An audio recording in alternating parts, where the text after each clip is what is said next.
So today I'm gonna be joining a competition, a hackathon, and it's basically like hackathon is made from hacking and marathon. So it's basically like 24 hours straight, like programming a solution. Like this one is a van hackathon, so it's sponsored by Mercedes or Daimler, I don't know. And so they will be gonna provide the vans. And I thought this would be a nice opportunity for my first vlog. So this is what I'm currently doing. This is kind of like the intro. I'm yet still in the city. Gonna eat now and yeah, catch you guys later. Just arrived at the train station, put on a nice shirt because, you know, if I can't program on a hackathon, at least I gotta look professional. And I'm sweating already again. Vorstellung, was ihr mit dem Van hier machen könnt. Wir werden es dann später noch erklären in einem Workshop. Genau. Jetzt nur die Vorstellung, so dass ihr ungefähr eine Ahnung habt. Also wir haben jetzt unser Computer, kann man sagen, da reingebaut. Spannt ein WLAN auf, da könnt ihr rein. Und dann könnt ihr den Van steuern.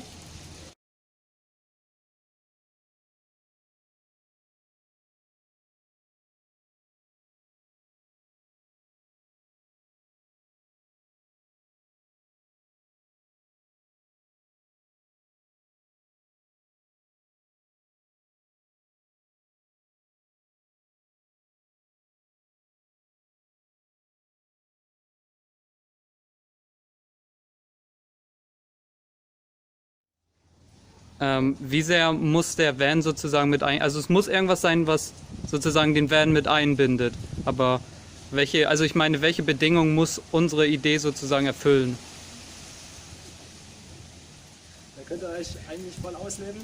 Also ihr könnt euch Use Cases ausdenken, wenn man irgendwie mit dem Smartphone noch interagiert, dass man sagt, okay, jetzt bin ich in der Nähe vom Van, ich bin im WLAN. Dann geht der Motor nur an, zum Beispiel wir können hier den Motorstart verhindern. Sowas kann man sich ausdenken. Ich glaube auch, also ich müsste es nochmal nachgucken, ob ich meine, dass darüber hinaus auch das geht, dass sozusagen Themen, die jetzt nicht zum Beispiel direkt im Zusammenhang mit der API stehen, sind genauso, also ich meine jetzt zum Beispiel, ja, also ganz verschiedene Themen darüber hinaus. Also, okay. Genau. Ja. As I'm almost falling asleep now, I thought I could show you guys a bit around. So it's 7 in the morning right now.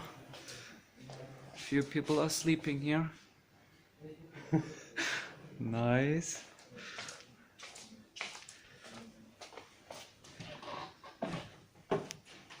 Let's see. Hey. One person working here. Yeah. Few more people working here. Hello, good morning. Hello. Not very high energy. Nice. Let's see if someone outside. Whoa, light. Actually, you see this pyramid? I built it. Nice.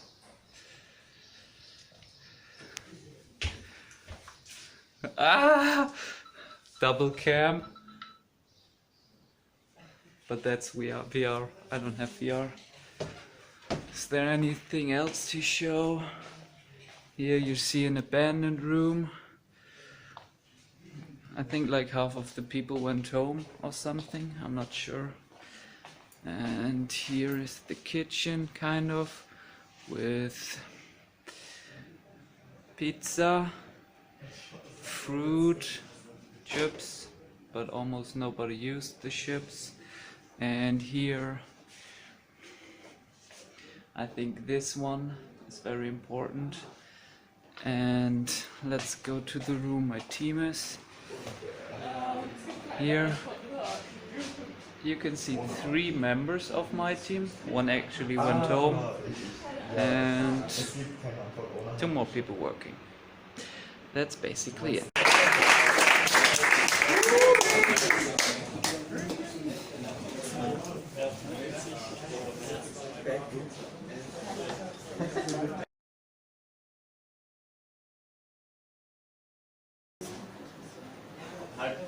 Go, fangt an. Wir heißen Klingelstreich, weil wir unnötiges Klingeln aus dem Alltag eines Paketlieferanten streichen werden.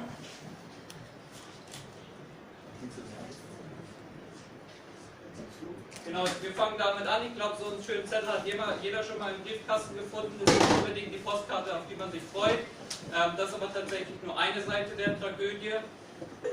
Und zwar, wenn man sich die ganze Situation aus der Sicht des Paketlieferanten vorstellt, er geht zur Tür mit einem Paket, klingelt, keiner geht ran, er versucht es nochmal, keiner geht wieder ran, er versucht es vielleicht beim Nachbarn. Zufall will es, dass der Nachbar auch nicht da ist, er darf das Paket wieder zurückschleppen und am Ende des Tages zur Paketstation bringen. Und dann gibt es noch eine dritte Partei, die davon profitieren kann oder die davon benachteiligt wird. Das Mercedes beispielsweise selbst. Wir haben den Wert gehört, 1 Sekunde pro Paket Zeiteinsparung bringt Ihnen 350 € pro Van pro Jahr. Wir haben das ein bisschen hochgerechnet mit 175 ausgelieferten Paketen und einer Flotte von 1500 Vans sind das ungefähr 900.000 €, die Sie jedes Jahr sparen könnten durch 1 Sekunde pro Paket weniger.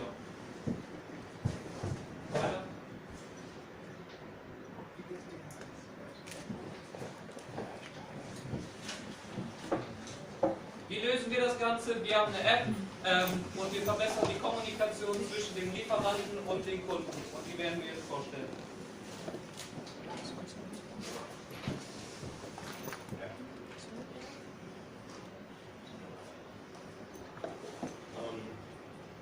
Das ist Telegram, das ist eigentlich für das Handy eine Messaging-App und was wir gebaut haben, ist ein Chatbot, der einem sowohl zuschickt, wann das Paket kommt, das ist ja auch bereits bekannt, aber eher als Mail, der aber vor allem auch die Möglichkeit bietet, eben hier zu antworten, nein, ich bin zu dem Termin nicht zu Hause. Und das ist deswegen interessant, weil wenn wir im Voraus wissen, dass niemand zu Hause ist, dann brauchen wir nicht klingeln. Der Bot gibt uns weiterhin dann die Möglichkeit zu sagen, wollen wir es lieber bei den Nachbarn abgegeben haben, beziehungsweise die dritte Option wäre dann, was ist denn die nächste Paketstelle, wo man es dann im Nachhinein abholen könnte. Und wir haben das deswegen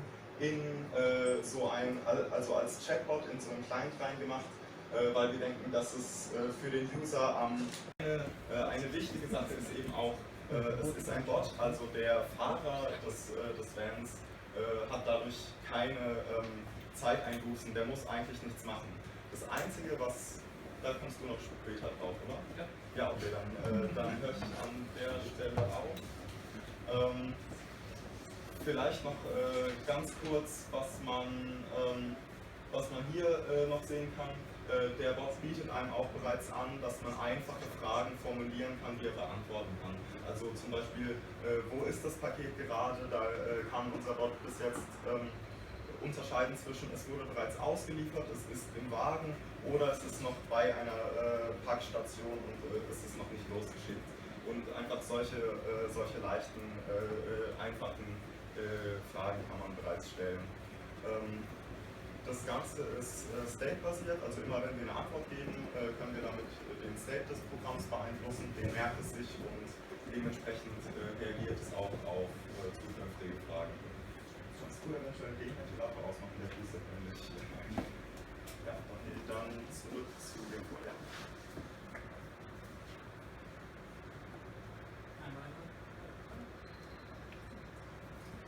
Ja, das ist also die erste Demo, die auch funktioniert, wie wir gesehen haben. Wir haben noch viele Erweiterungsmöglichkeiten. Man kann andere Messenger benutzen, man kann den Bot intelligenter machen, man kann über Sprachkommunikation das Ganze noch organischer und kommunikativer machen, sodass der Fahrer vielleicht auch noch Feedback geben kann über so eine Sachen wie Alexa oder andere intelligente Sprachbots.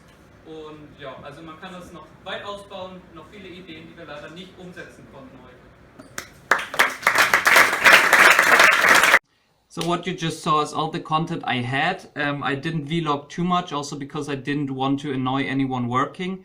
I'm recording this on Sunday right now, so the hackathon finished yesterday. I got a little bit of sleep in again. I don't know if you could see it from the film, but we worked through the night, so I stayed up for like 38 hours straight. So it's nice to sleep again. And I wanted to go a bit through the whole process, the whole schedule of the hackathon. So we got there at 15 o'clock, 3 p.m. I would say, I want to say. And we got an introduction of the people of Mercedes-Benz, the Pionier Garage who managed the event, and they told us what the van can do and stuff. That's also what you saw in the video. And then people could introduce their ideas if they didn't have a team. So you could form teams, or teams were formed of like 4 to 6 people, I would say.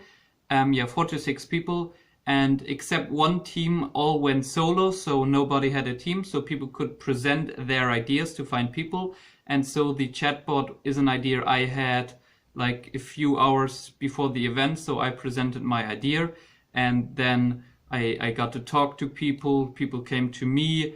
And also I think something I did, and I think was a very clever idea. I contacted people on Facebook before the event, because I saw they participated, and I just say, hey, I saw you participate, can we connect? So I knew a few of the faces already, and so I had a team of 5 people, 3 coders, 3 programmers, and 1 other person who couldn't program like because I also can't program. And I think we were very lucky with the coders I had. From what I saw, they were very good. And so I think with our idea, I think the idea is pretty good to do a chatbot where like the package delivery can ask if the person is home, and if they're not, they don't even have to stop at that door, or like they can like go right away to the neighbor and stuff. And because it saves a lot of time and money for the package deliverer, for the person who got the package, and for the like company like Hermes or DHL or whatever. So implementation was a bit rough, because we had to, like in the middle of the night, I think 3 o'clock, we had to start over basically, because we had to change programming language, because the framework we were starting and doing it didn't work out so well. So yeah, we had to start over at 3 o'clock, so we didn't get much finished. Oh yeah, by the way, programming started at 6 p.m. On Friday, so 3 hours after we got there, and we could program till 4 p.m. The next day. So pretty much 24 hours we had to do our idea. And yeah, so that's basically most of what there were. A few workshops, of course. There was dinner and eating and pizza and Red Bull and a lot of coffee involved. And then at 5 p.m. we had to present our ideas to a jury from Mercedes, and then they decided, and there were 8 teams in total, and 3 prizes, and we didn't win anything, unfortunately, but I think that's all right. Also, the 3 ideas that won were all something that were like people from Mercedes actually presented the idea. So the idea no one had from the people attending actually. So it was presented by Mercedes, and then people said, well, okay, we're gonna do that, but that's fine, of course. But obviously Mercedes kind of likes those ideas already. And it was like a drone delivery system. It was a network of like vans where like people on a construction site if they forgot anything, they could just go to the next van instead of like going to the next company building or whatever, so it saves time.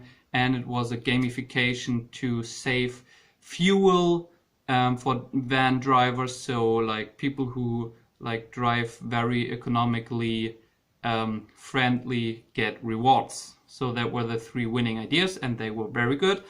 and they also had more implementation because they could basically work the whole time instead of us.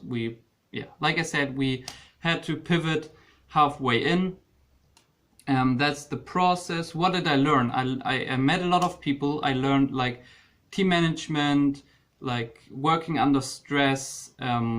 Obviously, you always have a lot of things you want to do, but because there's a limited time frame, you have to prioritize what you're actually going to try to implement and which things you're going to leave out and just tell about.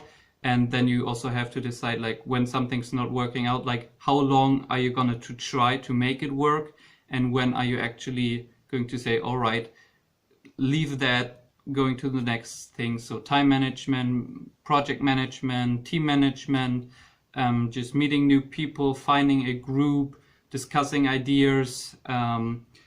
Yeah, got a lot of insight into how this works, like the whole, like, you know, building up an idea from bottom up, and had a lot of fun, obviously. And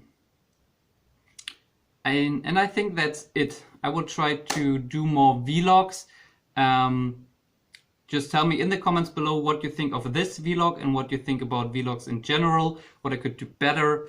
And yeah, that's basically it. Have a nice week and see you next time. Peace.